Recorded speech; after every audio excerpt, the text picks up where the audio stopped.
साठी ज्या काही एंट्रन्स एक्झाम असतात त्याच्यासाठी सुद्धा तुम्हाला याचा फार उपयोग होणार आहे.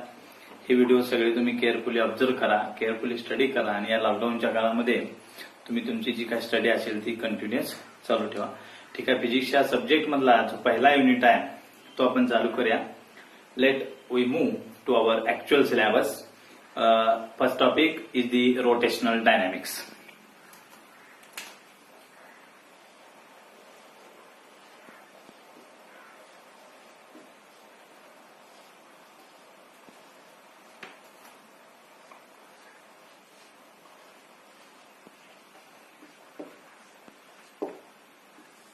Rotational dynamics. Before I proceed to rotational dynamics, I just recall some basic concept that we have learned in 11th standard. First, what is meant by the motion? That we have already learned. The concept or terms related to motion, that also we have learned. First, motion or state of rest. State of rest means, see here, just we recall some basic terms.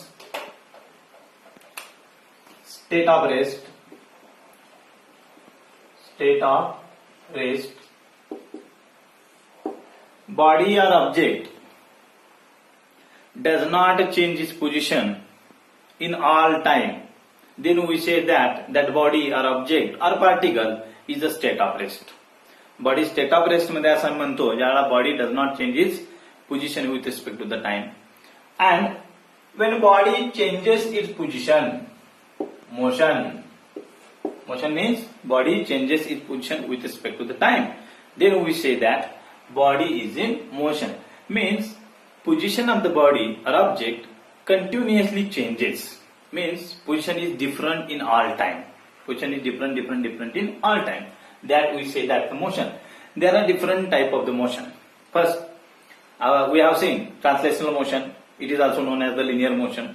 Rectilinear motion means also we see in the projectile motion.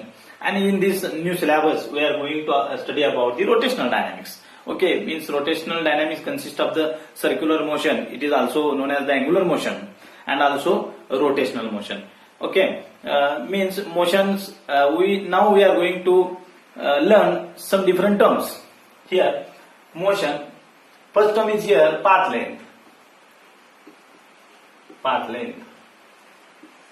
Motion say related upon term बघतोय. Path length. When body is in motion.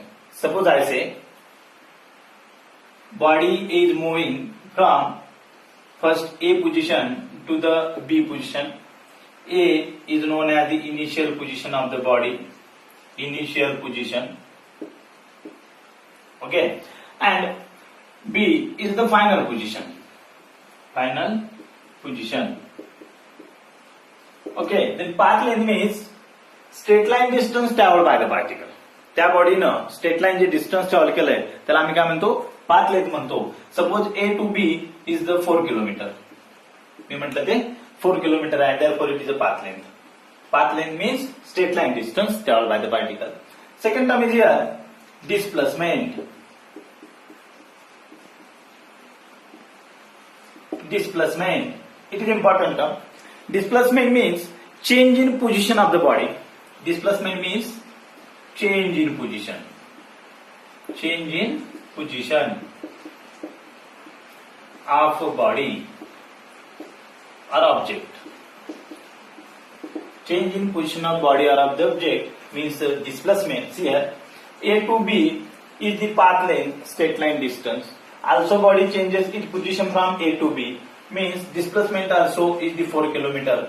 But when body moves again in time t at point C, आता मी काय म्हटलं, आणि t एवढ्या टाइमला body B पासून C कडे गेले, it is the suppose it is a 3 kilometer.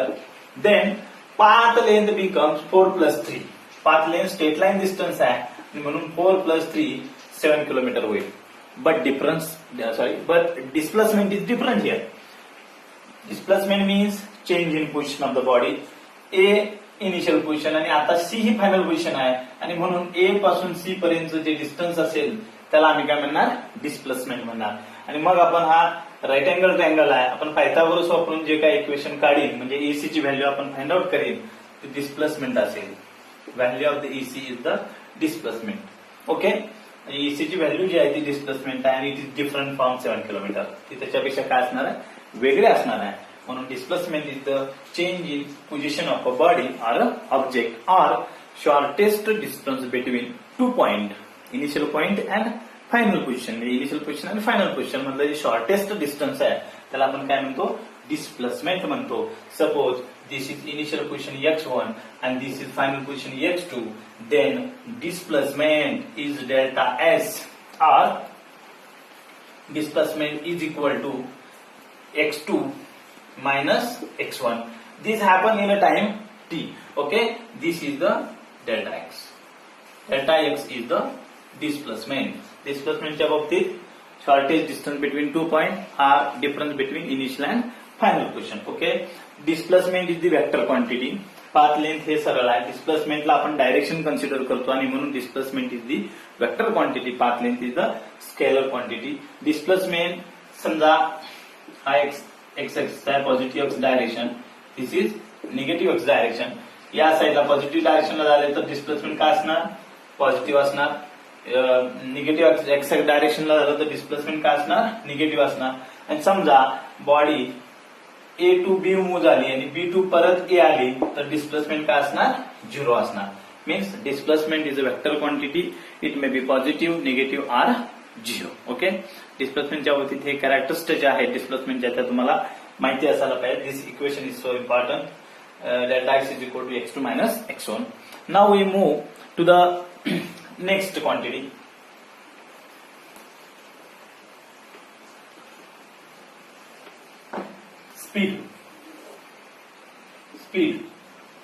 Speed is the scalar quantity and it is a path length divided by time or distance covered in a time. Speed means distance upon time. Distance upon time. It is a scalar quantity. Second is the velocity. When we use velocity, it is a vector quantity because we have to consider the direction of the body. और direction of the motion. ते जे motion आहे बॉडीचं ते कुठल्या direction लावायला ते आपण कन्सिडर करतो आणि म्हणून velocity is the vector quantity. Therefore velocity is displacement divided by time. Displacement divided by time means suppose displacement is here x2, final position minus initial position, time also is here t2. That is therefore delta x divided by delta t means velocity v. This v is equal to delta x divided by delta t. This is the equation of the velocity. ही average velocity आहे. ज्या वेळेला instantaneous velocity असते म्हणजे time interval become extremely small असतो त्यावेळेला आपण v instantaneous घेतो. v instantaneous is equal to limiting value of the average velocity. Limiting value of the average velocity limit delta t tends to 0 delta x divided by delta t. This is the average velocity, instantaneous velocity. Instantaneous velocity means time interval become extremely small or time interval tends to 0 value or time goes to the 0 value, then it is known as the v instantaneous. Limit delta t tends to 0 delta x divided by delta t instantaneous velocity. ही सगळी equation आम्हाला पुढे लागणार आहेत rotational dynamics मध्ये. बघा आता now we move to the second next term acceleration. Here velocity also the vector quantity, speed is the scalar quantity. Unit of the velocity is here meter per second. Displacement measured in meter and time unit is the second. Okay, acceleration.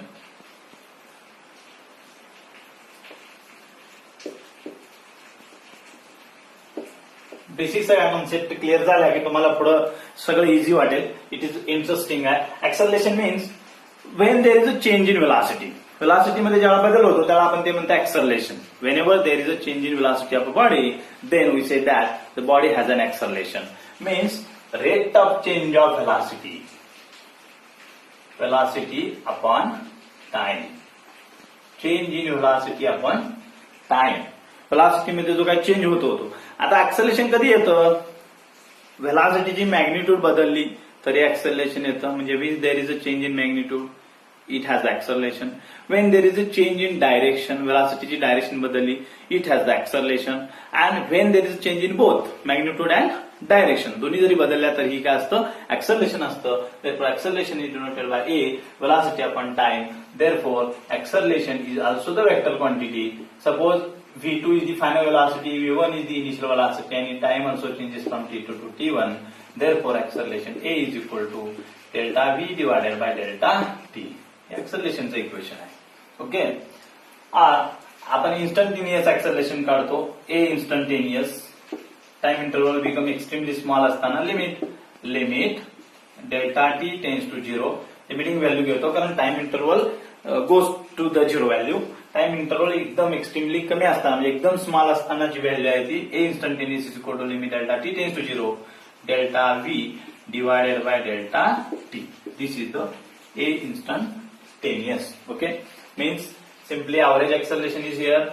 A is equal to what? V divided by t. Change in velocity upon time give the acceleration. Rate of change of velocity is called acceleration.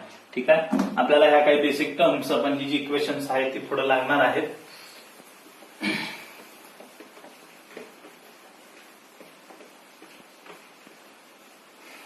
Now we proceed to our actual syllabus, rotational dynamics. In rotational dynamics, we are going to study the circular motion, means angular motion, and also the rotational motion of a rigid body. Okay, first we see the circular motion. Circular motion. Circular motion means motion of a body or object or particle along the circumference of a circle. Motion of a particle along the circumference of a circle is called a circular motion. जे बॉडीचं किंवा पार्टिकलचं motion ज्याला circumference नव्हतं त्या मोशनला आम्ही काय म्हणतो, circular motion.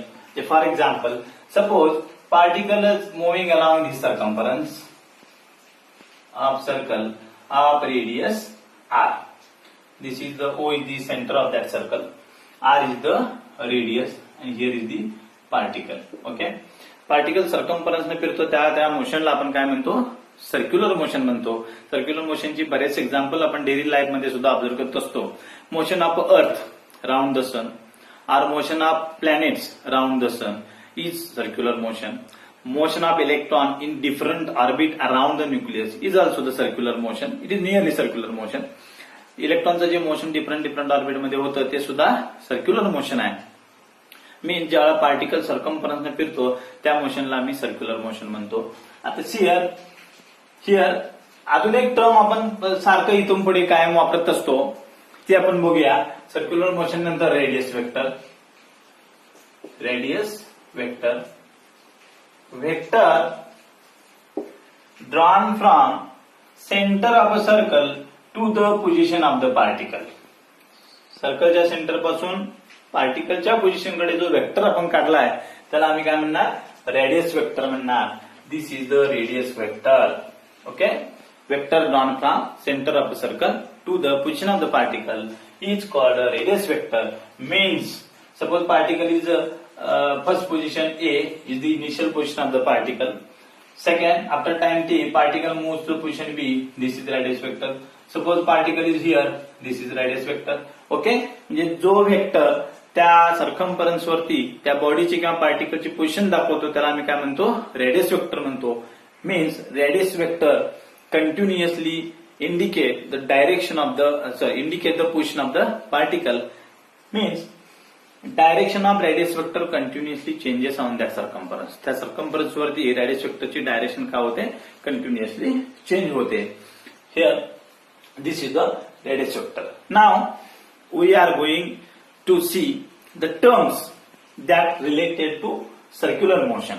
आता आपण जसं लिनियर मोशन मध्ये काही टर्म्स बघितल्या तशात आता आपण काय करूया, अँग्युलर मोशन मधल्या म्हणजे सर्क्युलर मोशन मधल्या काही टर्म्स आपण बघूया.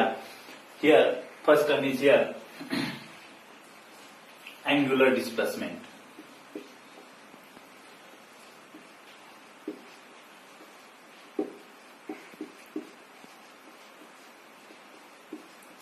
angular displacement. It is denoted by theta. Angular displacement is denoted by theta. Okay, here आता आपण लिनियर डिस्प्लेसमेंट बघितलं, चेंज इन पोझिशन. आता मी अँग्युलर मोशन मधलं डिस्प्लेसमेंट बघतोय आणि म्हणून त्याला आपण काय म्हणतो, अँग्युलर डिस्प्लेसमेंट म्हणतो. Suppose a particle performing circular motion along the circumference of radius r, O is the center, r is the radius, A is the initial position, initial position of particle. After some time, particle move to the position B. This B is the final position. During this change in position, angle described by the radius vector. Angle described by the radius vector at the center of the circle is called angular displacement. Actually, A पासून B कडे ज्या वेळा पार्टिकलचं motion झालं त्यावेळा सेंटरला angle काहीतरी describe झालाय radius वेक्टरनं, सेंटरला केलाय सर्कलच्या, त्याला आपण काय म्हणतो, अँग्युलर डिस्प्लेसमेंट. आणि ज्यावेळा A to B position change झाली त्यावेळा काहीतरी लिनियर डिस्टन्स त्यावर झालंय, म्हणजे ती काहीतरी सर्कलची स्मॉल आर्क आहे. This is arc of the circle. AB is the arc of the circle and it is denoted by S. Means angular displacement is what? Angle described angle subtended by the radius vector at the center of the circle is called angular displacement. This is the angular displacement. Therefore, angular displacement theta is equal to arc length divided by radius. सर्कलचा आपण ज्यावेळेला angle काढतो theta circle मध्ये त्यावेळेला कसा काढतो, arc divided by radius. Okay, arc length divided by radius. Therefore, theta is equal to arc length is S and radius is R. A finite angular displacement type. This is finite angular displacement. Now, if time interval is very extremely small, time interval ज्यावेळेला कमी आहे त्यावेळेला बघा, आता suppose small time इंटरवलला particle has covered angle delta theta A to B position आणि हा angle मी म्हणतो डेल्टा थिटा एवढा आहे. Okay, this delta theta is very small and arc length is also small and it is delta S. Means instantaneous angular displacement. I write here equation instantaneous angular displacement. Instantaneous angular displacement denoted as a delta theta is equal to delta S divided by R. This is instantaneous angular displacement. हे instantaneous angular displacement आहे, म्हणजे small time इंटरवलला असलेला angular displacement. Okay, finite angular displacement actually scalar quantity असते. Instantaneous angular displacement is a vector quantity. Angular displacement he vector quantity आहे. आपण त्या वेक्टरची directions बघूया. When it is a vector, the direction of the angular displacement is given by the right hand thumb rule. Suppose the motion of the particle is in anti-clockwise direction. Particle anti-clockwise direction फिरतोय. Then curve the finger of right hand indicate the sense of rotation and thumb indicate, outstretched thumb indicate the direction of the angular displacement vector. बघा, anti clockwise direction आहे. Finger काय दाखवतात, anti clockwise direction, आणि thumb जो stretch आहे तो काय दाखवतोय, डायरेक्शन, म्हणजे this is outward towards you. बरोबर आहे. आता ज्या वेळेला direction motion of the particle is clockwise direction, पार्टिकलचं मोशन क्लॉकवाईज डायरेक्शन नाही, पार्टिकल कसा मोशन नाही, क्लॉकवाईज डायरेक्शन. मीन्स थंब कुठं आहे, inward. Stretched thumb indicate the inward direction like this, inward. ह्या बोर्डच्या इनवर्ड साईडला, बोर्डच्या आउटवर्ड साईडला, म्हणजेच बरोबर तो या सर्क्युलर मोशनच्या ऍक्सिसला असतो आणि म्हणून इट इज ऍक्सल वेक्टर. त्याला ऍक्सेल सुद्धा वेक्टर म्हणतात, axial vector. Angular displacement is an axial vector. Along the axis होतं ते.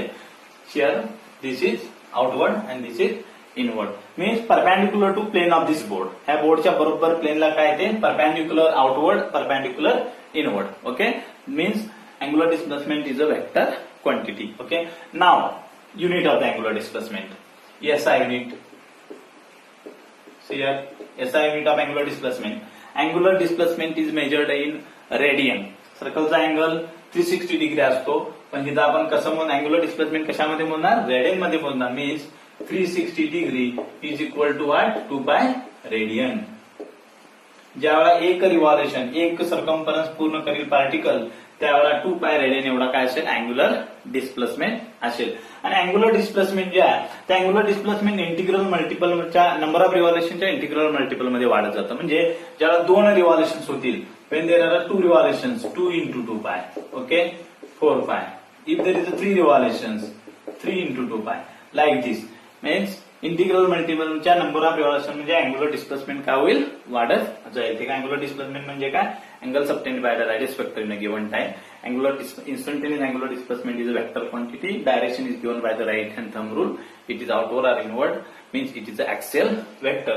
The SI unit, the angular displacement is measured in a radian. Okay. Now second term बघूया आपण.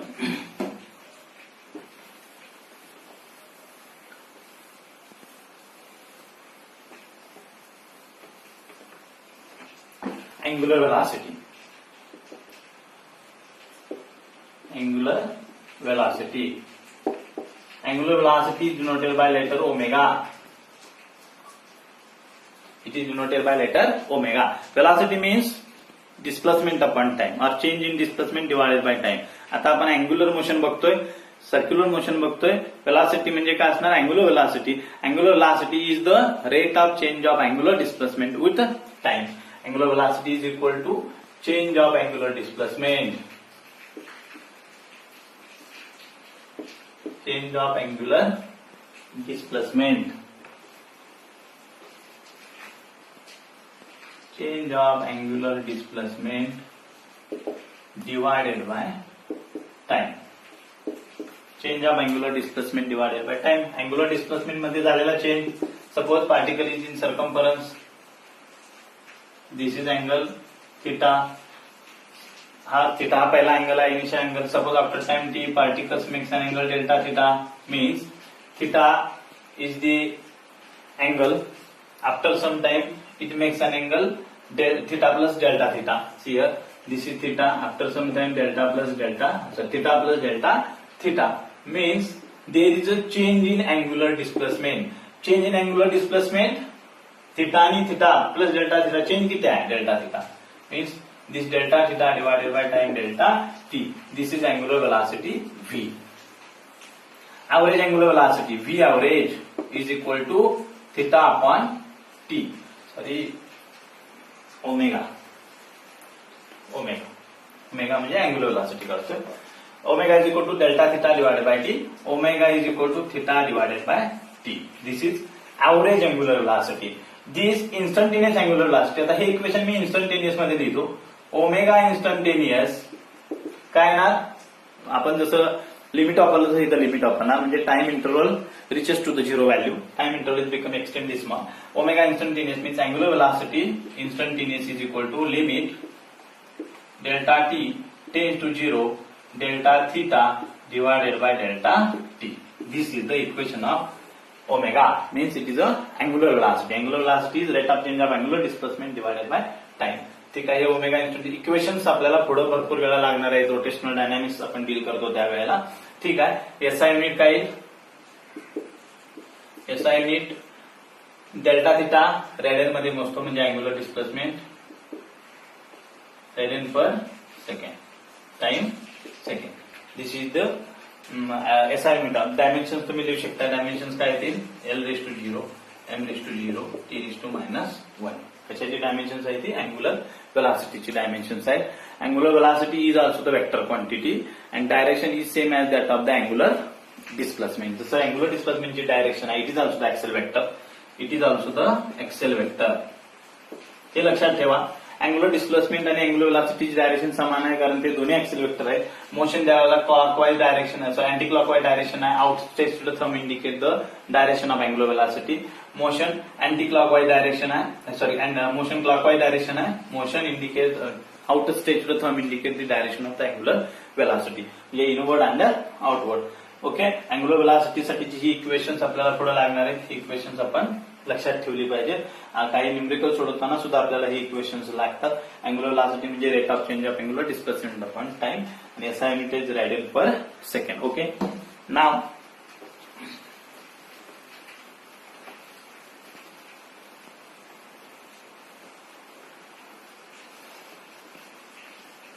आता पुढच्या आपण टर्म बघूया. आता चेंज व्हेलॉसिटी मध्ये चेंज झाला तर आपल्याला ऍक्सलरेशन येतं, angular acceleration. Angular acceleration, angular acceleration is denoted by alpha. Here is the angular acceleration means what? Rate of change of angular velocity with time. आपण लिहूया change of angular velocity. Change in angular velocity. Rate of change of angular velocity upon time. Suppose omega 0 is the initial angular velocity. Initial angular velocity and omega final angular velocity means there is a change in time. Therefore, alpha is equal to change in angular velocity omega minus omega 0. मी फक्त change काढतोय and time also t minus t0 means delta omega divided by delta t. This is the angular acceleration. Finite angular acceleration is here. Alpha is equal to what? Omega upon t means omega changes in time t. आणि आता आपण same जसं instantaneous angular acceleration लिहिलं तसं मी instantaneous angular velocity लिहिली तशी instantaneous angular acceleration लिहितो. Alpha instantaneous काय करणार, फक्त आपण limit means time reaches to the zero value. Alpha instantaneous is equal to limit delta T tends to zero delta omega divided by delta T. This is the alpha. Alpha means angular acceleration. SI unit काय येईल? SI unit of alpha, omega चा SI unit radian per second. आता per time आहे radian per second square. Dimensions काय येतील? L raise to 0, M raise to 0, T raise to -2. This is the dimensions of angular acceleration. अँग्युलर ऍक्सलरेशनचं चांगलं example आहे. ज्यावेळेला आपण फॅन म्हणजे when we switch on the fan, blades of the fan rotating with increasing angular velocity, बरोबर आहे. and when we switch off the fan, blades of the fan decreasing with angular velocity. त्याला fan आपण चालू करतो त्यावेळेला ब्लेडची velocity वाढत जाते आणि मग कॉन्स्टंट राहील. आपण फॅन बंद करतो त्यावेळेला ब्लेडची व्हेलॉसिटी कमी होत जाते, डिक्रीज होते आणि झिरो होते. म्हणजे काय व्हायलाय तिथं? ओमेगा चेंज व्हायलाय. ओमेगा चेंज व्हायला याचा अर्थ काय? There is a angular acceleration आणि it is noted by letter alpha. Rate of change of angular velocity upon time is known as a angular acceleration. ठीक आहे, मग ऍव्हरेज अँग्युलर ऍक्सलरेशन आपण या इक्वेशन दाखवतो. इन्स्टंटेनियस ऍक्सलरेशन या equation दाखवतो. आणि ह्याचं अजूनही पुढे एक इक्वेशन आपण हे जे लिहिलंय आपण इथं लिहितो बघा. इथं अल्फा इन्स्टंटेनियस आहे, limit delta T. This equation also alpha is equal to D omega T omega upon D T. This is the equation. हे derivative of omega with respect to the time, derivative of angular velocity with time. Same असं equation आम्ही velocity साठी सुद्धा लिहू शकतो. Angular velocity omega is equal to हा T theta upon D T. ही equations फार महत्वाची आहेत. ही इक्वेशन आपण पुढे वापरत जातो. Omega is equal to T theta upon D T means what? Derivative of theta with respect to the time, derivative of omega with respect to the time. Okay, ही सगळी इक्वेशन्स आम्हाला पुढे लागणार आहेत. काही न्यूमेरिकल सॉल्व्ह करता याच्यावरती काही न्यूमेरिकल सुद्धा असतात. म्हणजे न्यूमेरिकल सॉल्व्ह करत असताना सुद्धा आपल्याला हे लागणार आहे. हे सगळं बेसिक आहे. अजूनही ह्याच्या पुढच्या काही टर्म्स आपल्याला बघायचे आहेत. आपण पुढच्या व्हिडिओमध्ये ह्याच्या पुढील जे काही ज्या टर्म्स येतात सर्क्युलर मोशनशी रिलेटेड, रिलेशन बिटवीन लिनियर आणि angular terms, relation between linear velocity angular velocity, त्या ज्या काही टर्म्स आहेत किंवा रिलेशन बिटवीन लिनियर ऍक्सलरेशन आणि अँग्युलर ऍक्सलरेशन, ते आपण काय करूया पुढच्या लेक्चरमध्ये, पुढच्या व्हिडिओमध्ये आपण ते फाइंड आउट करूया. Okay, thank you.